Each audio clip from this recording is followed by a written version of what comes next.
And you can just keep stockpiling and building, whether it's businesses, real estate, blogs, whatever, YouTube videos, like I was saying before. You don't have to wait until you have hundreds of thousands of dollars sitting in an investment account.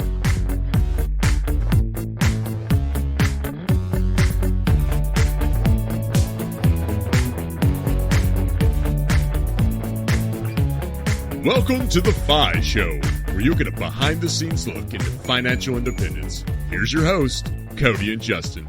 Hello, everybody, and welcome back to another episode of The Fi Show. This is going to be another roundup episode where Justin and I are going to talk about some of the themes that we've had from the past couple of guests. So we had Bill on, we had Diana on, we had Jessica on, kind of all different facets of, financial independence, keeping your life flexible, keeping the gap between your income and your expenses wide. So Justin and I are going to explore all those topics and more. But first things first, Justin, what is going on in your life?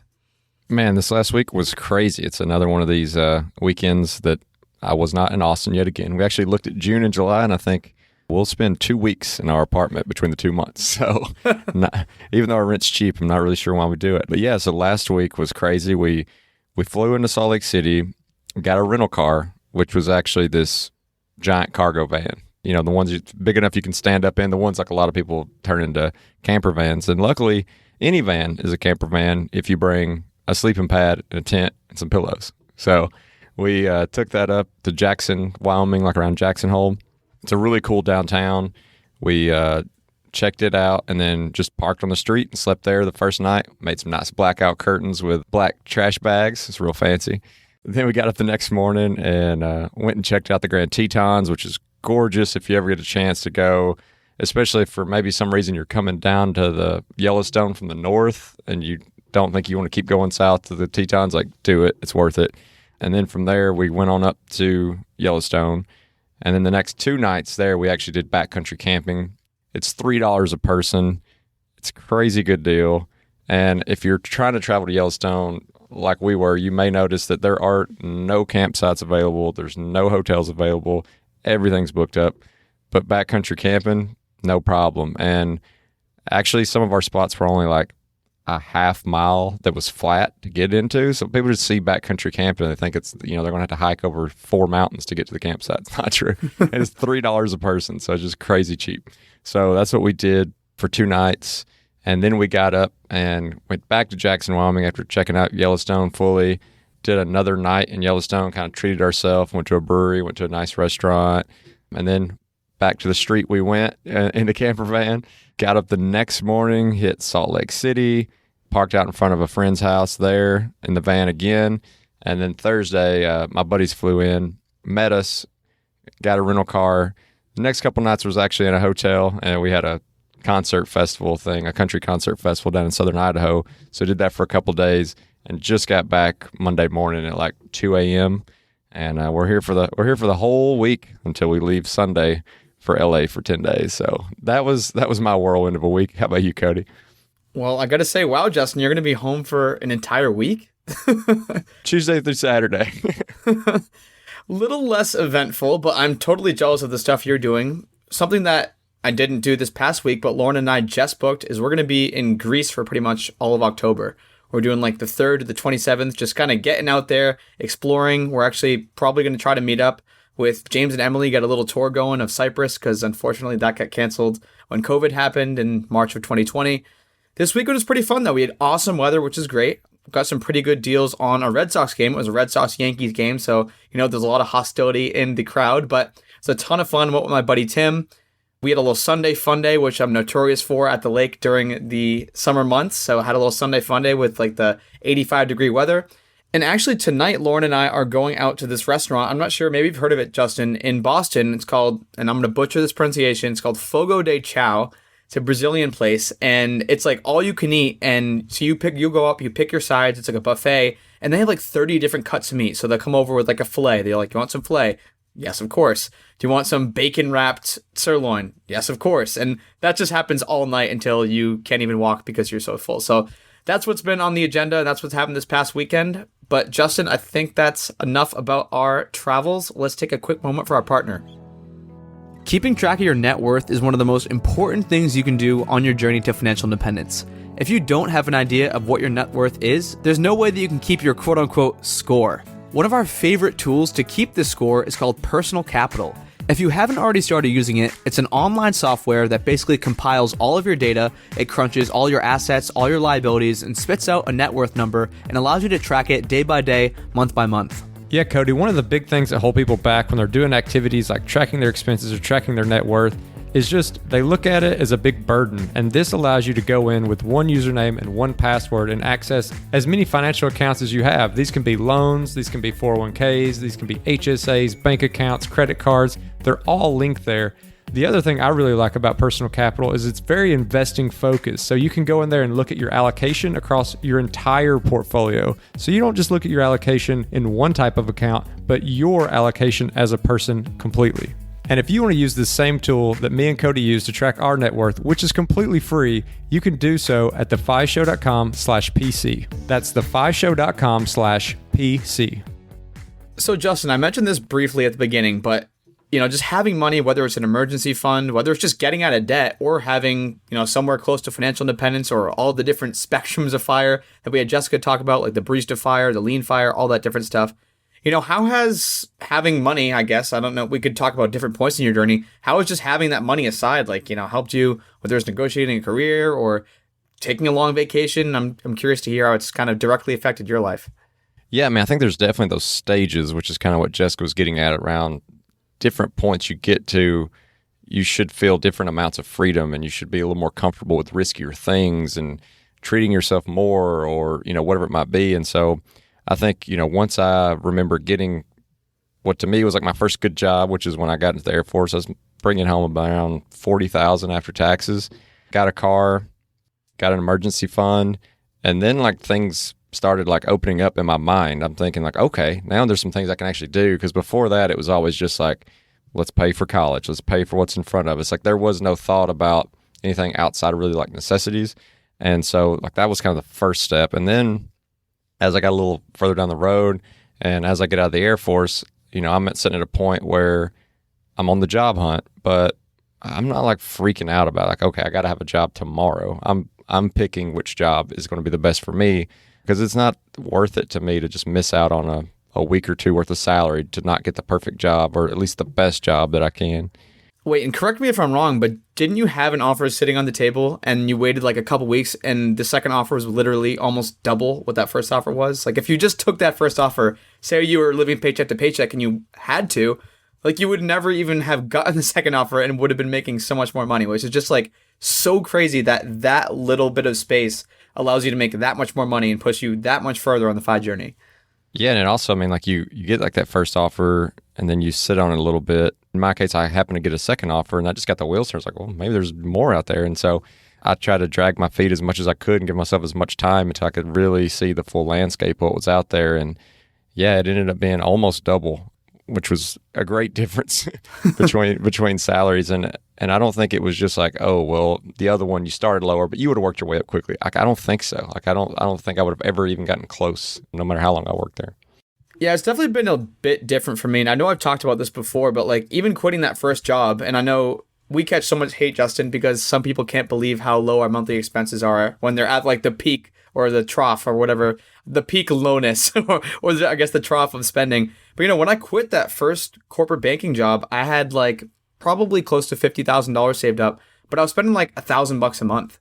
And so some people are richer people who are wealthy, people who have a lot of money are $50,000. That's crazy for you to jump ship and leave that job. But to me, I'm dude, this is 50 months of freedom. That's insane. That's 4 years if I keep these expenses the same month over month. So that's another super important thing. And obviously we're probably going to chat about it a bit today. It's just keeping that gap as wide as possible because it lends just so many more options. It does give you that gap if you want to take a month or 2 months or a year off in between careers, or you can go take that sabbatical because you have the leverage. You have that money where you're fine if you don't collect that paycheck.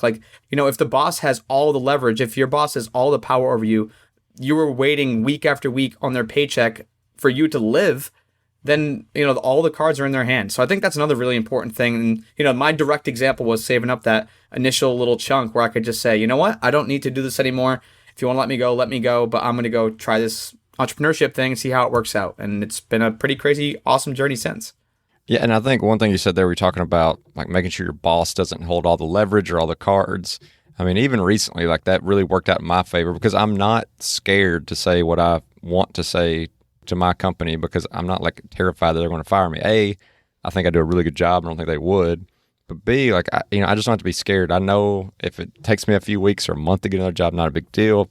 And I started realizing that I was being paid less than some of my coworkers, even though like my numbers, we are part of the sales organization. We're fantastic. I was carrying more quota than most of the other people. And so I wasn't shy about saying, I really want to fix this. Like, I think that I should be making at least as much as everyone else. And it eventually led to that. It eventually led to me having an opportunity to move teams and get that salary up to where I thought it should be. Now, if I was like, maybe I was carrying a lot of debt and I was really nervous about it, I don't know that I would ever had the guts to just speak up and say anything. I probably would have been afraid to rock the boat. Yeah, I think that's really true about kind of speaking your mind. I think honestly, you have been one of the people who have said it, but you are a better employee sometimes. Like when you have the money and you don't have to just do everything the boss says. You're like, hey, listen, I think this is not a good idea for X, Y, and Z. Or, hey, I think we should start implementing this because I've seen this with the customers or I've seen this with the clients, whatever role you might be in. But even with, like, I've been working on the Millennial Money site. I've mentioned this before as a contractor with Motley Fool. And, like, I can work and kind of do the things I think are best. And I can voice my real opinions without fear. Like, I know that people are going to respect my opinions. I know that, in the worst case scenario where they're like, Cody, we don't need you anymore. That's fine. I love the people on that team. And I don't know if any of them listen, but you guys are awesome. But, I could step away and be completely fine, which is just such a freeing feeling. Whereas if I was living paycheck to paycheck, I would not be able to. I mean, maybe there are some people who are living paycheck to paycheck. I'm sure there are people who are living paycheck to paycheck who voice their opinion with no fear. But those people are a bit crazy. I do like having the cushion where I would be fine in the scenario where, the income isn't coming in for a few months. And I think another thing that's kind of interesting as far as just trying to think about it from a journey perspective and thinking about getting to a point to where you could actually just live off 4% of your income, because that's, for most people, it's a large sum of money that you have to get to. When you're first starting out, it can feel like you're just never going to get there. Even if you do have low expenses, like to feel like you can actually get to a point to where you never have to work again. But I know Doug Nordman will always say humans are just terrible at visualizing compounding interest and like really understanding what that hockey stick like curve looks like. Like I'm finally getting to a point in my journey where that growth is happening so much faster. And, even just 2 years ago, I knew it would be early, like by all standards early, but it still just felt like it was a pretty far ways out there. And I still felt like I've got to figure out some way to make myself happy enough to stick in this for, whatever it is, 10 more years. And as that compounding has really started to take effect, now that finish line continues just to come closer and closer, and it seems more real. It's kind of like a remotivating feeling. Like I feel like you're really motivated in the beginning, you get really motivated at the end, but it's easy to get lost somewhere in the middle. But you just got to hang in there, keep an eye on things, and realize that compounding interest thing is real. Yeah, and I know Jessica had mentioned this, and obviously Bill has proved this with his spreadsheets. But, even someone, let's use you as a case example. I mean, you recently hit financial independence at your current spending level. Even, let's just call it a clean number for easy math, like $500K at 30. I love using the rule of 72 when I'm telling people about investing because it's insane. Like, it seriously doesn't seem real. But, you're 30 years old, 500K, using the rule of 72, assuming call it a 7% return. Your money's doubling every 10 years. At 40, you're looking at $1 million. At 50, you're looking at $2 million. At 60, you're looking at $4 million. And this is just you living paycheck to paycheck. This is you legit. Maybe you are driving that four-wheeler through the woods, Justin, like you said your dream job was. Just, I don't know how you'd make money doing that. Maybe a four-wheeler tour. I'm not sure, through some really cool forest, and you're just covering the basic expenses. But, when I look at the spreadsheets and the compound interest calculators, those numbers are just mind-boggling to me. And it's crazy how people don't get this information sooner. Most 25-year-olds, most people my age, they're not getting this information. But if you said, hey, save 100K by the time you're 30, over the next 5 years, a lot of people are making money during those years, mid to late 20s. Like usually people are out of college at that point. They're in some kind of steady career. You're going to have millions of dollars by the time you retire if you just get those couple of years right in your 20s or maybe early 30s. And yeah, man, I don't know. That stuff's just crazy to me. So definitely understand where Doug Norman's coming from, because even I sometimes have trouble conceptualizing the amount of money that I'll have from just sitting on it and letting it sit in an investment account.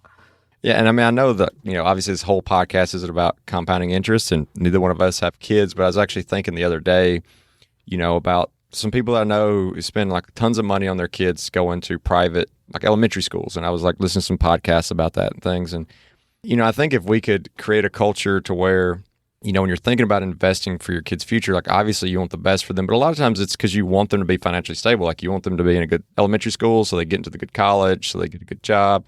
Imagine if you took those. I mean, a lot of these things are $15,000, $20,000 to go to first grade. Imagine if you took that money at that age when a kid's 6 years old and put that in an investment vehicle that could start doubling, and you start thinking about that rule of 72.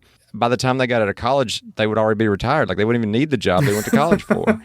If you did that versus spending just so much money on private schools and expensive colleges and things like that, if you invested in them in a different way, in a more direct way, I personally think that would be my angle if I had children. I know it's like, it's easy for you to say, Justin, you don't have any kids, but I just think it's an interesting idea if we started seeing that happen more often.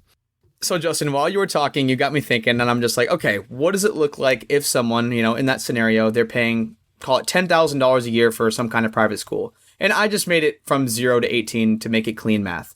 Maybe they're not going to a private school when they're 1 year old, but we're just going to do that to make it easier because I just literally did this on the fly. Okay, so if you contribute $10,000 a year for 18 years at a 7% return, just compound it annually, and then you give it to your kid, it's $340,000. That's at 18? This is at 18. You tell this kid, you're like, hey, if you keep this money invested and just wait till you're 65, guess how much it's going to be? I was blown away because I also did this while you were talking. When they're 65 years old, they will have $8.175 million. When people hear like, oh, that's a trust fund, baby, you don't have to be Warren Buffett to make your kid crazy rich by the time they're retired.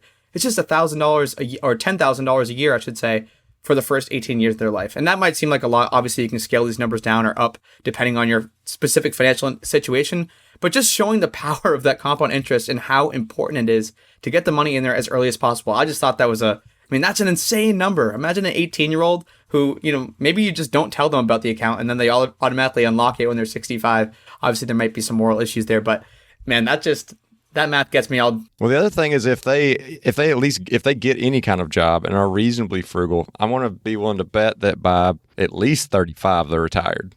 You're not even thinking about 65. I did want to talk a bit about, and this is something that I've advocated, and this is cashflow FI. So, this doesn't have to be the full FI experience. Like you can still pull from a nest egg, use the 4% rule that Bill has so graciously done hundreds or definitely thousands of hours of research on. But cashflow FI is kind of the way that I started moving toward. Like I was like, I don't really want to save up this big nest egg. And as many of you know, as I just talked about, I quit corporate America pretty early.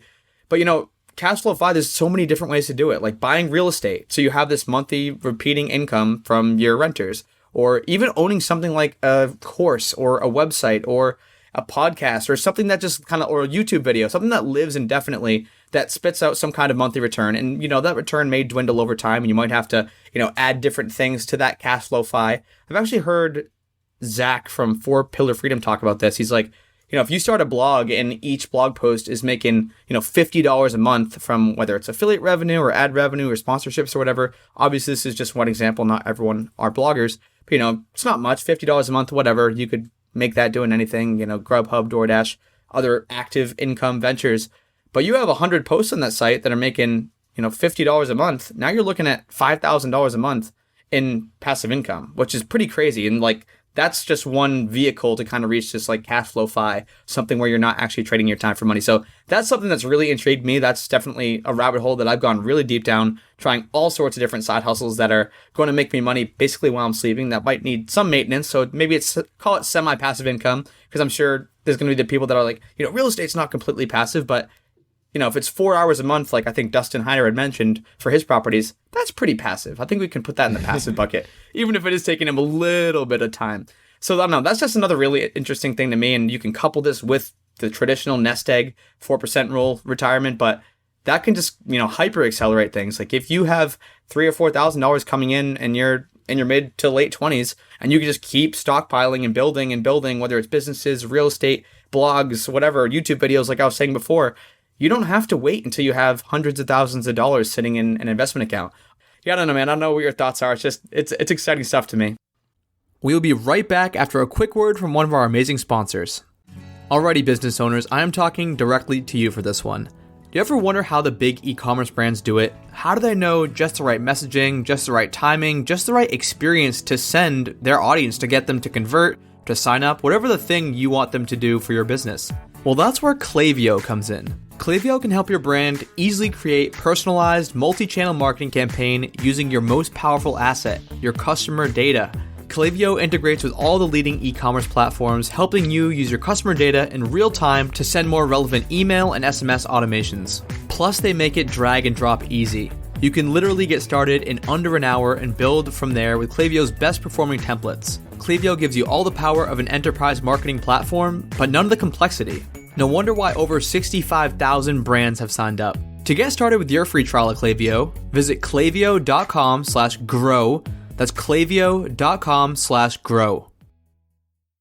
Yeah, I mean, I know like with my situation, I don't have a ton of the, those kind of cash flow things, but I do respect the fact, that, that's a great way to go and that you can do both at the same time.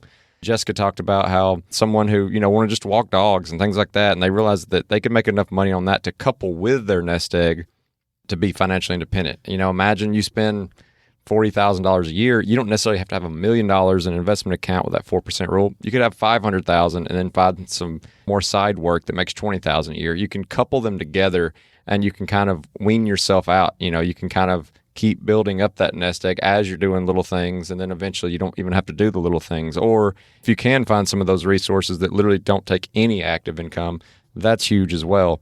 I know, just as like a part of caution, a lot of things we've heard from a lot of people who, especially who create content, is just like, don't put all your eggs in one basket and make sure you own whatever it is and make sure you're not 100% reliant on someone else or some other system. Because let's say Google changes their algorithm, YouTube changes their algorithm, whatever it might be, you don't want to be just like out of that instantly, and you just want to be aware of that. But it is definitely a great tool, and it's something where as you start feeling more comfortable pulling back on the hours you work in a traditional job, that frees up some time for you to get out there and get creative. Like, you may not know right now, what in the world would I even do to get some of this kind of passive income? But when you have a little more free time on your hands, I want to say you'll find something. Almost no one will actually retire and just never make a penny. It's going to happen. You're going to make some money somewhere. Yeah, especially with that stuff where you're just trying your hand at something new, like you just mentioned, Justin. I mean, most people, myself included, I had no clue what I was going to do when I first kind of just like jumped into entrepreneurship. I was like, I'm going to start a blog, and I kind of know what affiliate revenue is. I have no idea. I kind of know what ads are. I don't really have any idea, but I'm just going to jump in and do it. And I think that's important too, is the skill building. Like, as you start to try your hand at all these new things, it doesn't matter if you spent 100 hours trying to learn coding or trying to build websites, and maybe you didn't make any money and you're trying to build this like passive income vehicle. Now you have this whole new skill set that you can monetize in the event. And it's another buffer. It's not a financial buffer like we've been talking about this whole episode, but it's another hedge against losing your job. It's another hedge. Like, if you do get laid off and you can't find work for another 6 months, now you have this new skill set that you can figure out a way to monetize. So that's another reason why I'm a huge advocate for that, trying to just, figure out cool ways to make money, whether it is passive or active income. Like Justin talked about, you can have that like filler, that barista fire thing where you're just walking dogs, or you're a barista at Starbucks, or you're riding four-wheelers through the woods, whatever that thing might be for you. So the last thing, Cody, I was curious about is, we've kind of been mentioning this as a little bit of a journey that as you get closer and closer to this, whether it be the 4% rule or a mixture of the 4% rule and this cash flow 5, but as you get closer to that destination where you are actually fully financially independent, kind of curious with you, as you get closer, do you start to spend more money on yourself? Do you start to take your foot off the gas a little bit on how extreme you're saving? Is there things in mind where you're like, hey, when I get to this point, this is something else I'm going to take on that I've been, not depriving yourself of, but something that you maybe haven't quite leaned into because you didn't feel like it was a necessity, and you just feel like, I'm going to wait till I get to this point before I let myself have that? Probably primary residence is the biggest one right now. So as longtime listeners know, like at the lake house, which is like literally a 2-bed, 1-bath, small cottage, it's like 900 square feet. It is sweltering hot in here. Like, just the bedrooms have AC. If I wanted to spend a lot of money and like have the nice things for myself, I'd probably spend money, blowing in insulation, getting this thing, souped up. And even the other place, like, we still kind of live in our rental property. It's like a 1-bed, 1-bath. We rent out the other portion of it, but I don't want to do that forever. I mean, honestly, I do kind of want a nicer house as I'm older and as, as I hit financial independence and beyond. That's probably the biggest thing that comes to mind. I definitely still prioritize health and fitness. I have been trying and striving toward what Jessica said. Like, once you hit that number, she said, you don't want your life to change at all.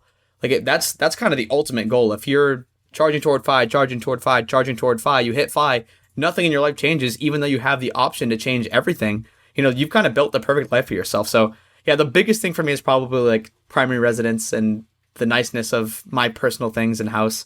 How about you, Justin? Well, I think the most recent thing, or like probably one of the biggest things, is actually a vehicle. Like I don't know. I love cars, and this is not like the most sexy car by any means, but I've had this Ford Fusion hybrid for, 8 years now. And used cars are kind of at an all-time high for resale. Ford just came out with this new little truck called the Ford Maverick. It's a four-door truck that gets 40 miles per gallon in the city. It's supposed to average around 37 total. It's a hybrid as well. And they're only they start out at like 20,000. And I went and looked at building one from scratch. Like, they don't even exist yet, but like you can go and customize one for an order, and putting every little bell and whistle that I wanted to on it, it came out to 26,000. And I'm thinking, my car now is worth as much or more than it'll ever be worth going forward. And so, maybe I get 9,000 out of it. So maybe I'm looking at 17,000 total. And the interest rates are crazy. Like, you can get 3 years at 0%, 4 years at 0.9, like that kind of thing. So the money would make more money in an investment account than it would be paying them. So I'd probably just pay payments, be a couple $100 a month. It's definitely not the most financially savvy move, but I'm at this point now where I don't have to make every financially savvy, move. I can make those big ones. I can keep my rent low. My groceries are low. Can look for unique ways to travel. But if this is something I really want, I'm in a place now in life where I can say yes to things like that. And so I'm kind of excited about those things as they keep opening up. Not that I'm a very materialistic person, but I think there's probably a lot of room for me to add on some things. Heck yeah, man. Love it. You got to spend the money on the stuff that you like. Well, once you're in the position to do so, not when you're straight out of college and you go and blow your money on some $80,000 car. No. So the one word that comes to mind from our episode today, Justin, is flexibility. We talked so much about all the options that FI, or at least striving towards FI, has afforded us. So that is what the episode is going to be called. So if you are curious and want to read some of the show notes, get a quick little summary of what we talked about today, you can do all of that at thefishow.com/flexibility. That's thefishow.com/flexibility. And as always, if you want to check out our Facebook group page, you can do so at thefishow.com/community. And we always appreciate those 5-star reviews. They help us get great guests like we had today. And if you're interested in supporting The Fi Show, you can do so by checking out some of our partners over at the resources page, which can be found at thefishow.com/resources. And thanks for listening.